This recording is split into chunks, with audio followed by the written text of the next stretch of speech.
কুষ্টিয়া সরকারি কলেজে একটি ফুটবল টুর্নামেন্টের উদ্বোধন করতে গিয়ে সাধারণ শিক্ষার্থীদের তুপের মুখে পড়েছেন কুষ্টিয়া ৩ আসনের সংসদ সদস্য মুফতি আমির হামজা। এ সময় শিক্ষার্থীরা তাকে ঘিরে ভুয়া ভুয়া স্লোগান দিয়ে হট্টগোল সৃষ্টি করে। পরে পুলিশের পাহারায় তিনি ক্যাম্পাস ত্যাগ করেন।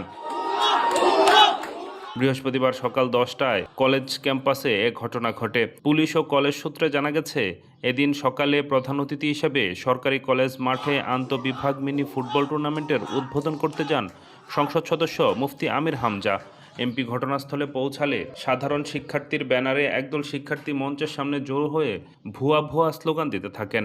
পরে টুর্নামেন্টের উদ্বোধনের জন্য তিনি মাঠে প্রবেশ করলে বিক্ষুব্ধ শিক্ষার্থীরা সেখানে গিয়েও তাকে ঘিরে ধরে স্লোগান দিতে থাকে। পরিস্থিতি উত্তপ্ত হয়ে উঠলে কলেজের অধ্যক্ষ আমির হামজাকে নিয়ে তার কার্যালয়ে যান। শিক্ষার্থীরা সেখানে গিয়েও একইভাবে